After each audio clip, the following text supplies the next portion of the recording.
दांत वाली बहू। रंजना कभी ब्रश नहीं करती थी।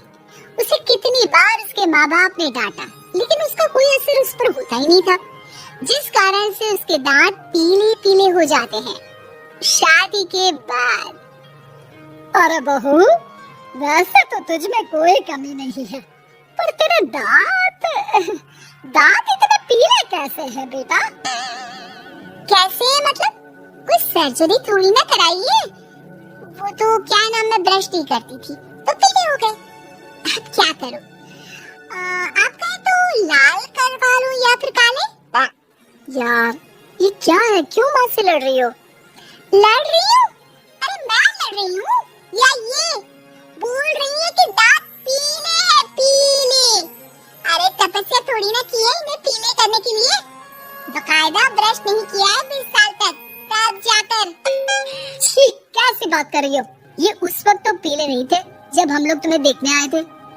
अरे तब साफ करवा लिया होगा डेंटिस्ट के पास जाकर।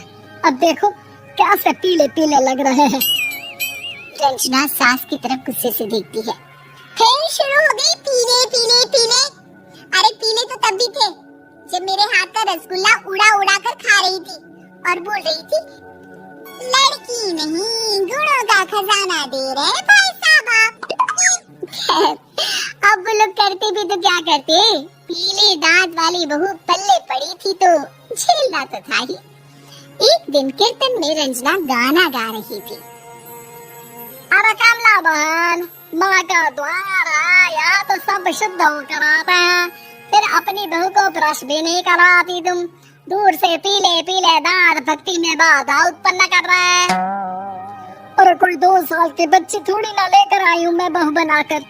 अच्छी खासी लड़की है, अरे कैसे करवाऊं ब्रश? ये तो उसे खुद करना चाहिए ना। अब माँ बाप तो इसके जैसे तैसे निपटा दिए, ये नहीं सोचा कि सास कैसे संभालेगी। सास बहू को लेकर घर आ जाती है, लेकिन सोच लेती है कि अब इसे लेकर कहीं नहीं जाएगी। अगले रोज बहू कहती है, अरे क्या हो गया, मंदिर नहीं जाना क्या? कीर्तन का वक्त हो रहा है। मेरी मधुर वाणी से कान्हा जी जागते ही और सोते हैं। आप तो जानती है ना उनकी भक्ति में कितना मन लगता है मेरा। वो क्या है ना, तबीयत ठीक नहीं लग रही है मेरी, आराम करूंगी मैं। तबीयत ठीक नहीं लग रही? अभी तो मिथुन के गाने पर नाच रही थी आप, और अब बोल रही है कि तबीयत ठीक नहीं लग रही। अरे भक्ति में मन लगा लो सासू माँ, ऊपर जाना है, क्या मुंह दिखाओगी आप? हाँ? सास को बहू की बात पर गुस्सा आ जाता है। मैं क्या मुंह दिखाऊंगी, इसकी चिंता तो ना कर, समझी? अपने मुंह की चिंता कर, जो ये पीले पीले दांत लेकर हर जगह पहुंच जाती है। पता है लोग कितना मजाक बनाते हैं। ना जी ना, मैं नहीं जाना कहीं तेरे साथ। तो ये बात है, कोई ना, मत जाओ, मैं अपने कमरे में ही बैठकर भक्ति कर लूंगी। ऊपर वाला दांत थोड़ी ना देखता है, मन देखता है, भावना देखता है। और अरे बस बस, तू सब कुछ दिखा, बस ये सफेद चमकदार दांत ना दिखाना किसी को, है? जा यहाँ से। बहू को सास की बात का कोई फर्क नहीं पड़ता, वो तो जैसी थी वैसी ही रह जाती है। सुबह नहाकर किचन में खाना बनाना, फिर खाना खाना, कीर्तन भजन करना और सो जाना। एक दिन, माँ जी मैं सहेली के घर जा रही हूँ, शाम को लेट आऊंगी। हाँ तो जाना, मैंने कौन सा तेरी आरती करनी है घर पर बैठकर। रंजना सहेली के घर जाती है, जहाँ वो पार्टी में जाने की तैयारी कर रही होती है। अरे शिखा, कहाँ जाने की तैयारी कर रही है? मैं गलत वक्त पर आ गई क्या?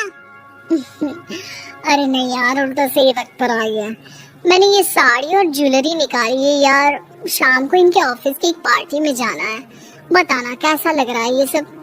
नहीं यार, इस ड्रेस के साथ तो वो वाली ज्वेलरी अच्छी लगेगी। हाँ सही बोल रही है, मैंने ध्यान ही नहीं दिया। वैसे तो हमेशा से मस्त फैशन सेंस रखती है। तो बड़ा जाती होगी ना पति के साथ पार्टी में। रंजना कुछ नहीं बोलती, बस सोचती है कि यार काश ये बात सही हो जाती, पर मैं क्यों नहीं जाती पार्टी में? क्या इन लोगों की कोई पार्टी होती नहीं होगी? रंजना घर आती है और रात में पति से सवाल करती है, एक बात बताइए, आप मुझे किसी पार्टी में क्यों नहीं ले जाते? क्या आपके यहाँ ऑफिस में पार्टी नहीं होती? पति बेचारा क्या कहता कि दांत पीले हैं तुम्हारे इसलिए। अरे कोई पार्टी होती नहीं हम लोगों के ऑफिस में, तो कहाँ से लेकर जाऊं? और मार्केट, मॉल, कहीं वीकेंड घूमना, कहीं तो अरे यार सारे हफ्ते में एक छुट्टी मिलती है, तो सोचता हूँ कि आराम ही कर लूं। क्यों? रंजना मन मार के रह जाती है। पहले कभी सास के साथ मंदिर जाया करती थी, लेकिन वो भी सास ने ले जाना बंद कर दिया। घर बैठी बैठी रंजना बोर हो जाती है। तभी उसे आइडिया आता है और वो बाइक के जाने का सोचती है। सासू माँ, 2 दिनों के लिए मम्मी के घर जा रही हूँ। अच्छा अच्छा ठीक है, आराम से जा। और हाँ, माँ से कुछ अच्छी आदत सीख कर आना कि कैसे शरीर के हर भाग की तरह दांतों की सफाई भी जरूरी होती है, समझी? शुरू हो गई ना आप? वो लोग आपकी तरह नहीं है कि छोटी छोटी बात का बतंगड़ बना दे। उन लोगों के लिए मैं मायने रखती हूँ, ना कि मेरे पीले पीले दांत। रंजना माँ को बिना बताए उन लोगों को सरप्राइज देती है, लेकिन जैसे ही वो दरवाजे पर पहुँचती है, अंदर देखती है कि घर वाले कहीं जा रहे होते हैं। अब माँ, काश रंजना दीदी के दांतों वाली प्रॉब्लम नहीं होती, तो वो भी हम लोगों के साथ चलती ना बुआ जी की बेटी की शादी में। हाँ बेटा, लेकिन अब उसे कौन समझाए कि उसको उसके पीले दांत नहीं दिखते, लेकिन उसके आसपास के लोगों को कितना एम्बैरेसिंग फील कराते हैं। मुझे तो कितनी बार उसके स्कूल की टीचर ने शिकायत की कि उसके साथ कोई लड़की बैठना भी नहीं चाहती, और ना ही कॉलेज में कोई उससे बात करना चाहता था। लेकिन पता नहीं क्यों उसे ये बात समझ में नहीं आती। कोई कमी नहीं है उस लड़की में, बस यही कि दांत पीले हैं।